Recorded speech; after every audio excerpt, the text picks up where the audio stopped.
Me që përmendet klubin e Tiranës, ku unë dhe ti, dhe si shumë tifos Tiranës, kemi qenë tifot e Tiranës dhe ndeshjet me Dinamon dhe Partizanin, sidomos ishin ndeshje për plasje politike kundër regjimit dhe dije flite që Tirana reaksionarët. Tirana si klub po bën 105 vjet, aq sa është dhe Tirana si kryeqytet. Si ka mundësi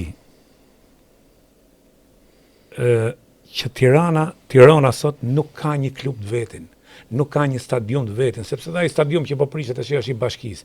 Tirana ajo që thatë ju nuk ka një muzeum për historinë e atij futbolli.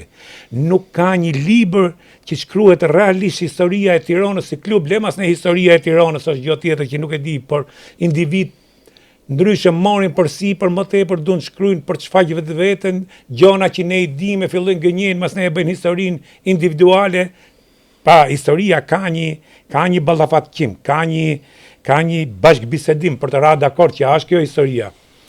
Dhe kështu mendoj që në këtë drejtim, ashtu si folëm dhe për Tiranën si qytet, edhe Tirana si klub, a mendoni se po i hikën identiteti këtyre dy simboleve të trashëgimisë, të historisë dhe të identitetit fundja fundit? Dhe është bo kjo me qëllim për t'i hekë këtë identitet Tiranës?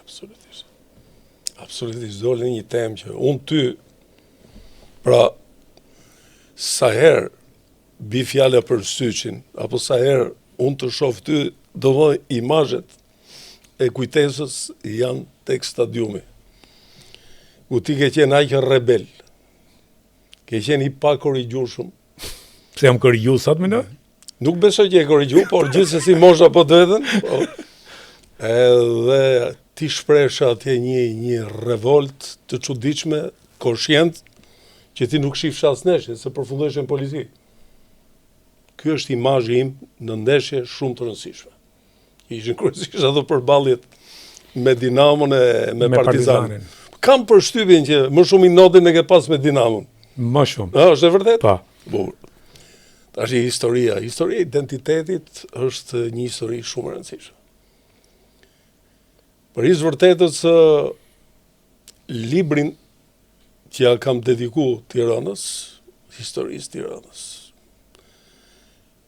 e kam titullu Betejat e humbura të Tiranës. Dhe në Betejat e humbura të Tiranës është edhe kjo. Mungesa e aftësisë tonë për të ruajtur identitetin tonë. Çdo qytet ka identitetin e vet. Çdo njeri ka identitetin e vet, çdo familje ka identitetin. Po flasim për qytetin. Pra, identiteti i një qyteti, i shoqërisë, patjetër që vjen nga identiteti familjar. Shumë identitete të ngjashme, sepse jetojnë në një ekosistem, ndjekin një histori. Marrëdhëniet e tyre çfarë ndërtojnë? Ndërtojnë marrëdhëniet specifike për një qytet, dhe sidomos për një kryeqytet. Dhe qysh nga momenti që ky qytet është kthyer në kryeqytet, unë nuk kam dëgjuar një njeri që të mos thotë që tiranësit kanë qenë ekstremisht bujar. Vërtet o historia. Por historia vjen një moment që kjo histori kthehet thjesht në një shprehje pa vlerë. Pa vlerë. Pse? Sepse në realitet kanë ndodhur gjëra të tjera. Në realitet dhe mendjet e mbrapshta, unë bëj me faj njerëzit kryesor të politikës ekzekutive në Tiranë, kanë tentu me djallëzi t'i heqin këtij qyteti identitetin.